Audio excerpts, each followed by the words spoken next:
The rain in New York came down in sheets that night, blurring the city lights and drowning the sound of honking horns.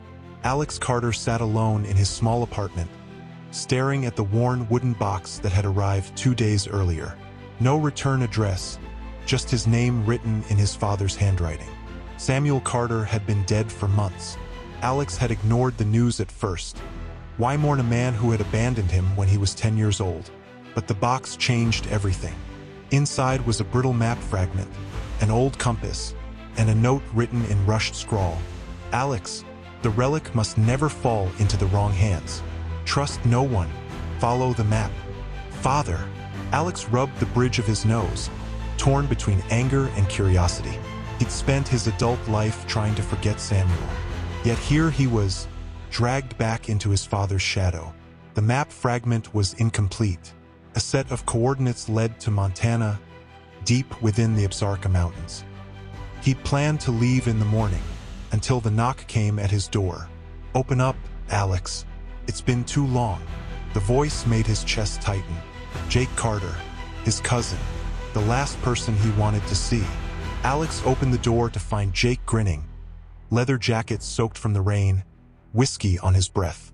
"Word travels fast," Jake said, pushing past him. "He left you something, didn't he?" "The map." Alex's jaw clenched. "How do you know about that?" Jake smirked. "Because I've been chasing it for years, and you're not the only one looking." By the next morning, Alex found himself on a flight to Montana, Jake in tow. Their uneasy alliance was fragile, strung together by necessity. At the small town of Livingston, they met Elena Ramirez, the historian Samuel had once worked with. She explained the relic's legend, a raven-shaped talisman forged centuries ago by the Crow people. It was said to hold the power of foresight, a gift of warning to protect their people. But in the wrong hands, it could be twisted for destruction. "Elena," Alex said, studying her notes. "If this thing is real, we can't let anyone get to it." Jake chuckled, sipping his coffee. "Or we could be the ones who get to it first. Do you have any idea what collectors would pay for something like this?" Alex glared at him. "You're still the same, always chasing money, no matter who gets hurt." But before their argument could escalate, a bullet shattered the cafe's window. Chaos erupted. Alex pulled Elena to the ground as Jake grabbed his pistol. Outside, black SUVs roared down the street. Marcus Voss had arrived. The chase led them deep into the wilderness. By nightfall, the three of them had ditched the road and trekked into the Absaroka Range, snow beginning to fall. Alex moved with precision, reading the terrain like a soldier. Jake lagged behind, grumbling, while Elena documented every step with her notebook. "We're close," she whispered one evening, tracing her fingers over a carving etched into a cliff wall. It depicted ravens circling a mountain peak. That night, as they camped by a frozen stream, Jake confronted Alex. "You think you're better than me, don't you? Just because you wore a uniform, just because Dad chose you." "He didn't choose me," Alex shot back. "He left us both. But at least I didn't waste my life dealing in stolen artifacts." Jake's fists clenched. For a moment, Alex thought he'd swing. But Jake turned away, muttering, "When we find that relic, don't get in my way." The next morning, they were ambushed. Voss and his mercenaries had tracked them, surrounding the camp with rifles raised. "Hand over the map," Voss demanded, stepping forward. His scarred face was calm, his voice ice. Alex stood tall. "Over my dead body. That can be arranged." Before Voss could pull the trigger, a raven's cry echoed through the valley. Figures appeared from the trees, painted warriors in traditional dress. The Raven clan. Arrows flew, chaos broke out. Alex tackled Elena into cover while Jake fired at the mercenaries. In the confusion, Alex saw one of the Raven clan's elders staring directly at him. The man raised a hand, pointing toward the northern peak. The message was clear: go. They escaped in the chaos, climbing higher into the mountains. By the time they reached a cavern marked by Raven symbols, exhaustion weighed on all of them. Inside, an altar glimmered faintly with moonlight. Resting at its center was the relic, a raven carved from black obsidian, its wings etched with ancient runes. Elena gasped. "It's real."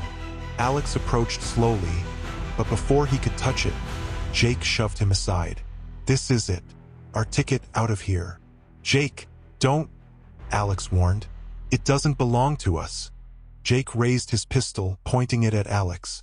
His hand trembled. "You always had everything. This time it's mine." The moment stretched like eternity, until a gunshot rang out. Jake staggered, dropping the pistol. Voss emerged from the shadows, smirking. "Family drama," Voss sneered. "Always makes things easier." The cavern erupted in violence. Mercenaries poured in, gunfire echoing off the walls. Alex fought with brutal precision, disarming and dropping opponents one after another. Elena shielded the relic, dodging bullets as stone fragments rained down. Jake, wounded but alive, crawled toward the fallen pistol. His eyes met Alex's. For the first time, Alex saw fear, not arrogance, in his cousin's face. Voss lunged for the relic, but Jake fired, the bullet striking Voss in the shoulder. Alex finished the job, tackling Voss into a stone pillar that collapsed under the impact. The cavern shook, rocks tumbling, forcing everyone out. In the chaos, Elena carried the relic. The Raven clan reappeared outside, surrounding them. Their elder stepped forward, speaking in low tones Alex couldn't understand. Elena translated softly. "They say the relic was never meant for us. It must remain protected. They thank you and warn you never to return." Alex hesitated, then nodded. He handed the relic over. By dawn, the mercenaries had fled, Voss's fate uncertain. The snow fell heavy as Alex supported Jake down the mountain. "You saved me," Jake muttered weakly. "Because you're family," Alex replied. "Even when you make it damn hard to remember." They reached the base of the mountain where the Raven clan vanished silently into the forest, the relic safe once more. Elena turned to Alex. "Your father tried to protect this secret his whole life. Maybe now, you can finally let him rest." Alex gazed at the horizon, the first light of day cutting through the storm clouds. For the first time in years, he felt a weight lift. The relic was safe, his family, though broken, was alive, and his father's legacy had been honored. But deep down, Alex knew this wasn't the end. Legends had a way of returning.